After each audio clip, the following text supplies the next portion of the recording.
to all the dispossessed youth of Africa, for perpetuation of communion with ancestral spirits through the fight for African freedom, and in the firm faith that the dead, the living, and the unborn will unite to build the destroyed shrines. Selah. Hello and welcome, beloveds, to another episode of Wake Up Africa. My name is Dr. Mumbi Saraki, although I really could call this an Ask Dr. Mumbi. I really do pray that you are well in all your ways and that you're moving into living life truly on your own terms. My inbox has been flooded with people wanting me to comment on what, Babylon is calling the civil war in Ethiopia, but it's more of an invasion, beloveds. And who has invaded Ethiopia? That's what it looks like. And, a lot of people are asking why I'm silent on this, but I've been talking about this since 2019.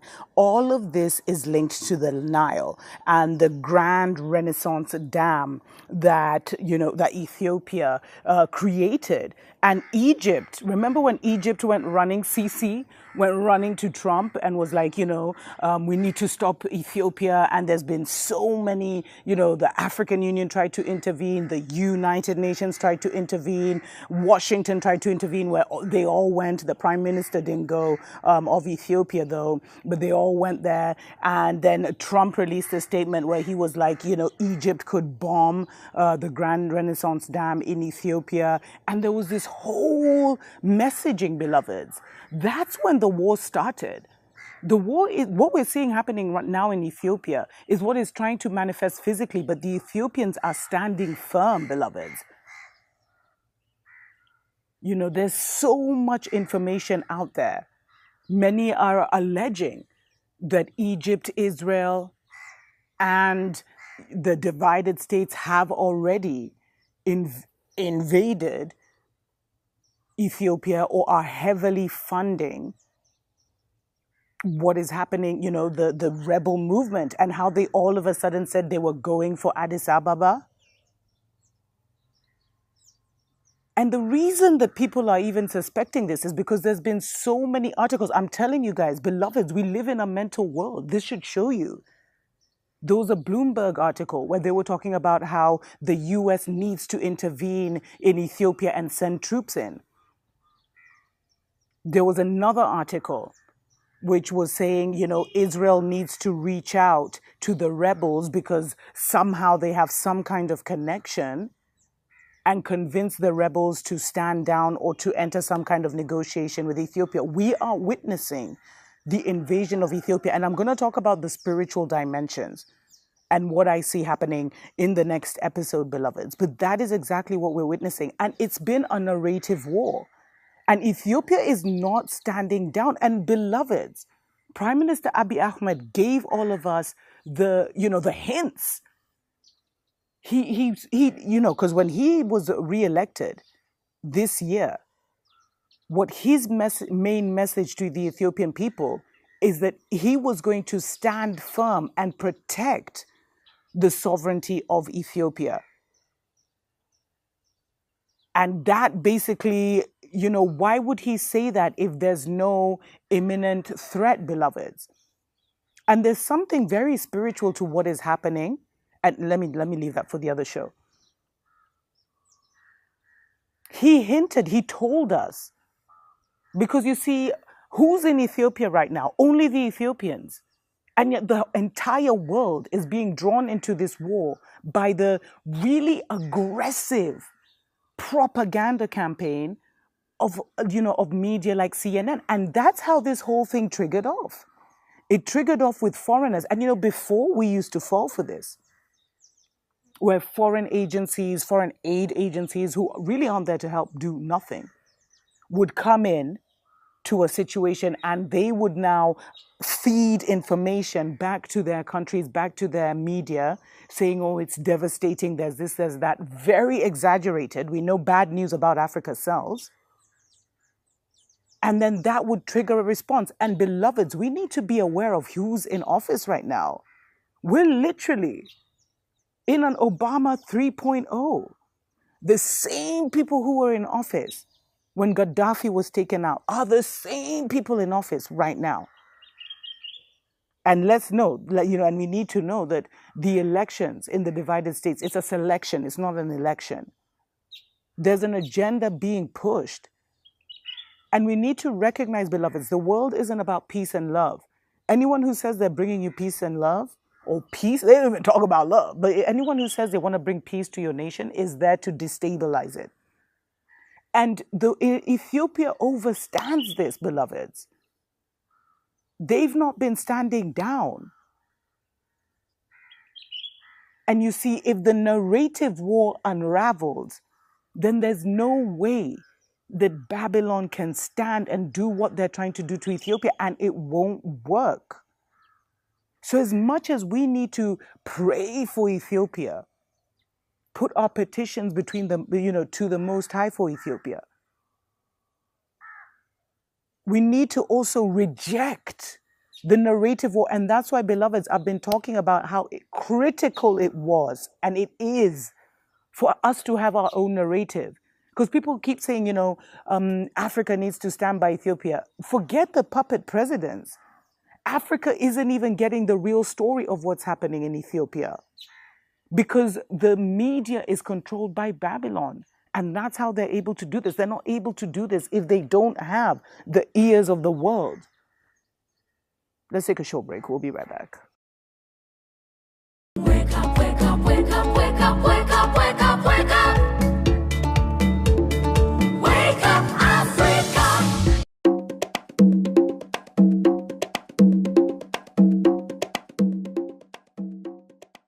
Seum joining us now live from Addis Ababa. It has been a year, and thank you for joining us, a year since the start of Ethiopia's conflict, yet we are seeing armed groups fighting your government increasing as numbers as they advance towards the capital. What's happening on the ground, and how far are the TPLF and other allies from Addis Ababa? Becky, thank you so much for having me. Before I answer your question, it would be quite disingenuous of me to respond to your question without first addressing the big elephant in the room. And it's important for me to share with you, as well as your global audience, that Ethiopians, a majority of Ethiopians in Ethiopia as well as abroad, strongly feel that CNN has covered the conflict over the past year in a manner that is highly biased and detached from context. And a recent example is the hysteria that CNN had caused last week as if Addis Ababa was under siege, sending a global message that the city is about to go down. And we have often shared that it seems Ethiopia is undergoing what seems like a coordinated media campaign to tarnish the image of the country, to tarnish the image of the Prime Minister and his administration. And media outlets like CNN, New York Times, Washington Post, and Reuters in particular, as well as others, have often chosen to carry an overly negative and skewed narrative, missing important nuances.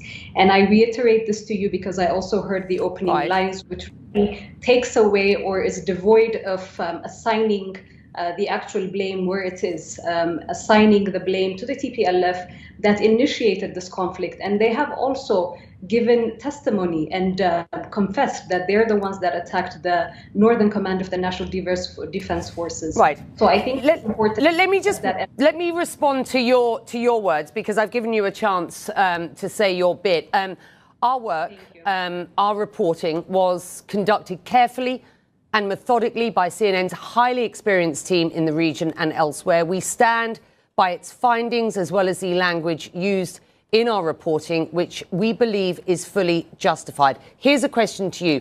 There are a number of media organizations, including CNN, currently in Ethiopia, who are not being allowed to report, not being granted accreditation from the government. What is the reason for that? And why? Why, if you want the story told, are you not allowing those organizations, including CNN, to try to do their work? That is a disinformation that is being perpetrated, Becky. And I dare say this because I also deal directly with some of the media. Hold on. Hold on. We wanted to have what is disinformation? We have a team trying to get to work on the ground. Hang on, but don't accuse us of disinformation. Are you suggesting that we don't have a team that's trying to report on the ground? With respect. your team is on the ground, but your team did not come into the country, or some members of your team did not come into the country by following the due process. I was informed, or some members of the government were informed of CNN being on the ground and asking for accreditation. The accreditation Are you process, according prepared to have them work on the ground and get accredited so that they can tell the story? You would have to allow me to finish. This is not a hostile environment to the Okay. media at all. There are so many other media entities that have entered the country. There are other media entities that had requested and been facilitated entry into the country and to the region that they wanted to cover these stories at. However, for the amount of blame that the Ethiopian government is admonished for not allowing media, you never hear about the media that actually do enter a report, and you don't hear about the media entities that have been granted accreditation, but their own headquarters tell them not to actually enter to the country. So these are also, stories that need to be at the forefront. Okay. Wake up, wake up, wake up, wake up, wake up, wake up, wake up. Wake up, Africa. Welcome back, beloveds, to Wake Up Africa. My name is Dr. Mumbi Seraki. Ethiopia is in a narrative war. Basically, it's the propaganda of the West that is pushing what is happening in Ethiopia. And it's because we don't have our own narrative. I've seen so many different angles to this, where Ethiopians were saying that they saw some Muzungus fighting amongst the rebels. And you just saw a clip, beloveds, of the CNN presenter confronting the Prime Minister Abiy Ahmed's spokeswoman. Awesome, powerful African woman, so composed. I'll leave a bit of, I don't know how much of the clip we were able to share, but I'll leave the link where you can watch the full clip. But you can see how aggressive they are with their propaganda. Like, it's shameless at this point. Because all gloves are off at this point. This is how they invaded Iraq, beloveds. Weapons of mass destruction. And the whole 9/11 thing. Let me not even get into that. This is what they did to Libya as well. And Libya has never been the same. And now they're trying to do this to Ethiopia. And the only reason that Ethiopia has been standing for so long is because they all speak their own language. And Ethiopians haven't been taking this lying down. They know what's up. And Ethiopia has a very powerful diaspora. So it will be interesting to see how that plays out.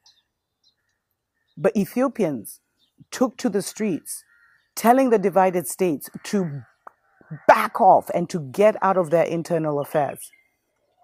So when people start to question whether the divided states, Israel,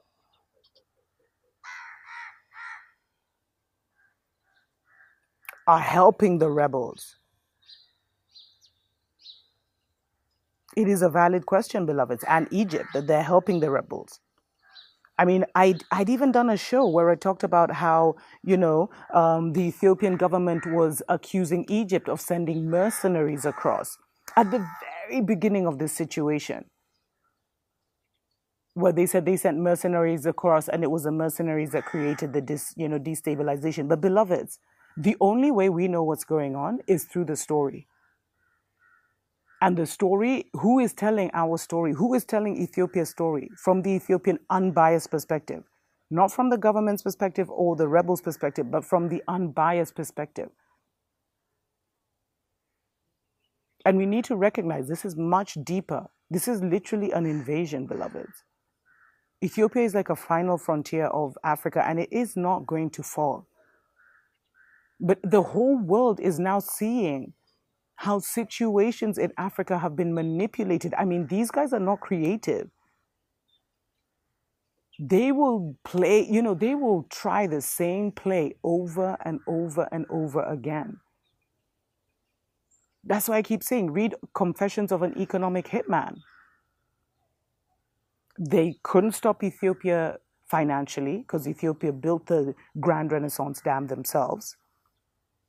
They couldn't stop them diplomatically because China and Russia are standing behind, and the United Nations right now, China, they have like the veto power. They have 5 nations that have veto power.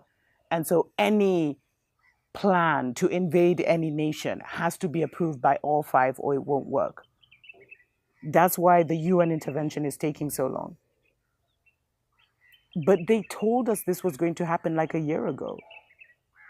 Trump said it. And I think we need to start taking more seriously when Babylon just throws out statements out there.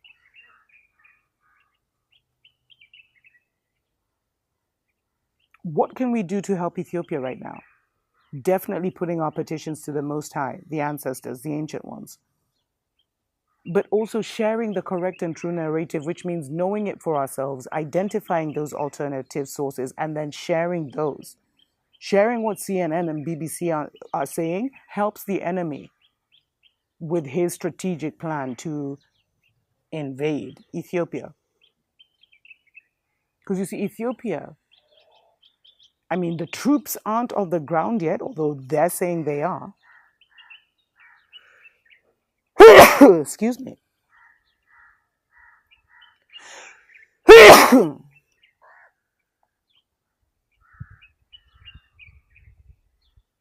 Is that confirmation? I haven't sneezed in ages. They're saying, I mean, Ethiopia is saying the troops are on the ground. And then the rebels all of a sudden coming out and saying that they were going to attack Addis Ababa. It just seems so playbook Babylon.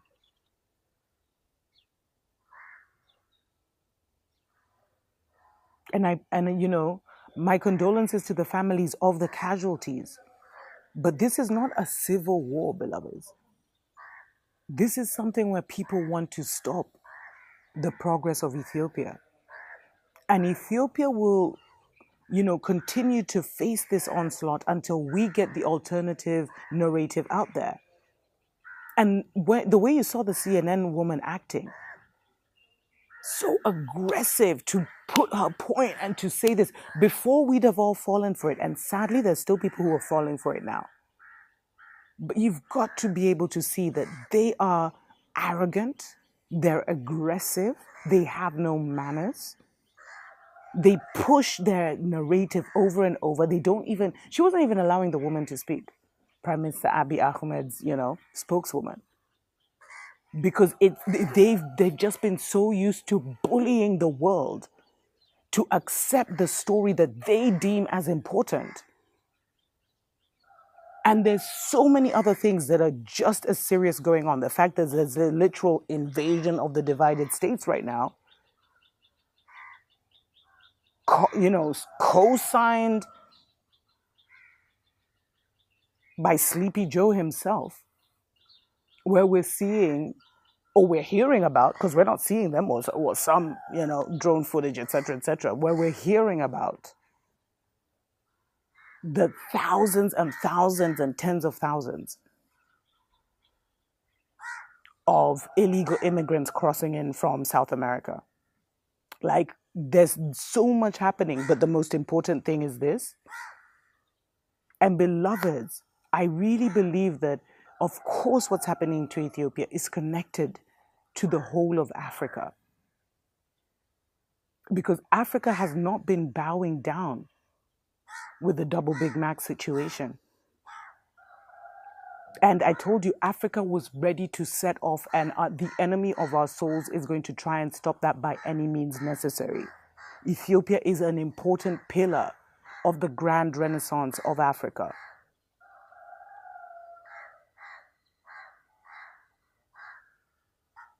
This is how real international politics is. It's not about world peace, it's about world interests. And the minute you're in the way of the New World Order interests, they will do whatever it takes to take you out.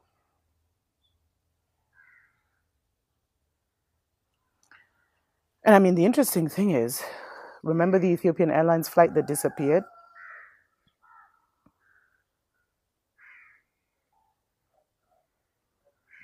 I mean, there's so much I could say about this. Because a lot of my Ethiopian brothers and sisters had originally emailed me to say that Abiy was with the enemy. and he might have either been chipped or, allegedly.